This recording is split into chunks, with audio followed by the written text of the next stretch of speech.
Access to healthcare in Ghana is bedeviled with the challenge of not having enough beds, inadequate health staff, and equipment, among others.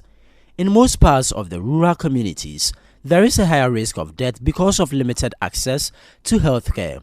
Statistics from 2019 indicated that over 81% of the population had access to primary health care in Ghana, while 61% had access to secondary level and 14% to tertiary care. Despite these relatively high rates of accessibility, approximately 30% of the population has to travel far to access primary facilities or see a specialist. In view of this, government announced the Agenda 111 initiative to improve the healthcare infrastructure of the country.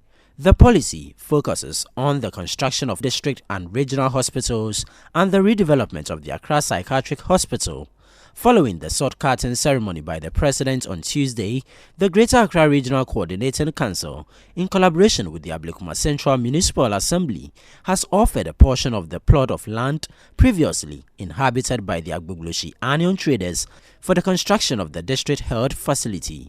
The parcel of land that we reclaimed, Mr. President has directed that Agenda 111, that is a hospital designed to be located in some parts across the country, also comes here. Now, the advantage that it brings to this area is that you have Ablekuma Central Municipal Assembly, you have AMA itself, you have the light industrial area over here, and you have Bosokai. That has about 40,000 people comes in and out every day. Now, if you have a hospital located strategically here, it serves over 100,000 people, directly or indirectly, because it creates jobs as well. The Presidential Advisor on Health, Dr. Nsiah Asare, said the acquisition of land for the implementation of the policy in the Greater Accra region had been a challenge. However, with the land secured in Ablekuma Central, work is expected to commence in 2 weeks' time. Getting land in the urban areas like Accra has been very difficult. When my brother told me that we can have some of the land here, which has been reclaimed, to put the hospital, and we told the president, he was the happiest man. So this morning, I'm very happy that we've come here. We settle where the land will be, how many we are going to get a number of acres of land, so that whatever we are putting in any district, a 100-bed hospital will also be placed here. It contains all the facilities which goes into a district hospital, including accommodation for the staff who will be here. More accommodation we brought here so that we can have what we call the medical village, so that the staff stay here, look after you, and then make sure that it's not that it's late because he couldn't come from home very early.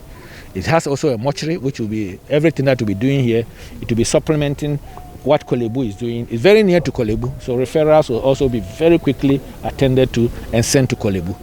He said a 3-year budgetary allocation would be made to finance the project, and this, he added, would not undergo the usual bureaucratic processes that tend to often delay the implementation of projects.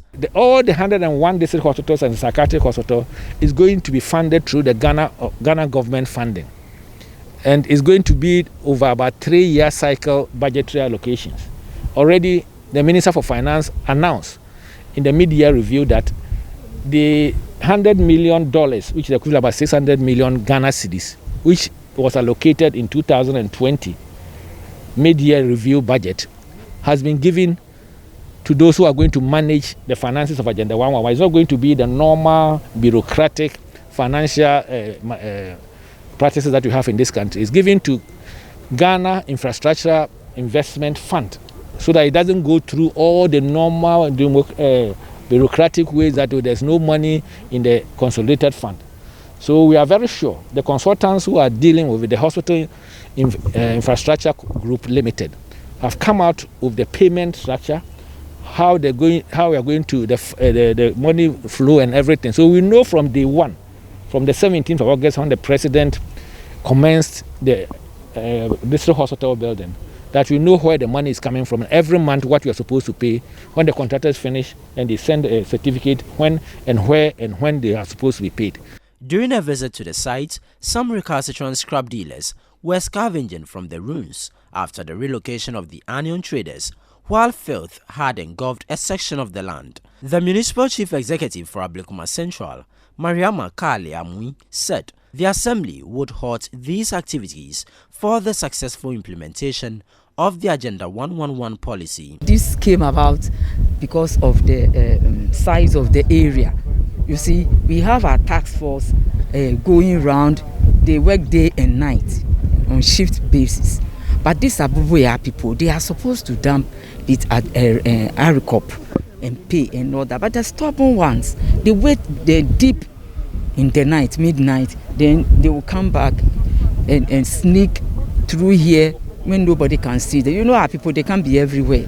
Then they come and do it. I think this is about 3 days or 2 days issue. Yeah, so we don't have anything against this sanitation. But are we going to see them off?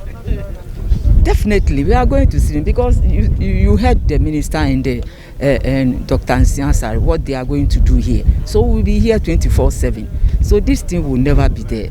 The Ablekuma Central District Hospital, upon completion, is expected to complement the efforts of the Korle Bu Teaching Hospital and serve neighboring communities such as Kaneshie, Abosokan, Jamestown, and Mamprobi. If the deadline given by government is anything to go by, then within the next 2 weeks, we would see contractors here on site at the Agbogbloshie Onion Market commence construction works for a district hospital in the Ablekuma Central Municipal Assembly as part of the Agenda 111 hospitals. Reporting from Agbogbloshie in Accra, my name is Nsiah Asare for City News.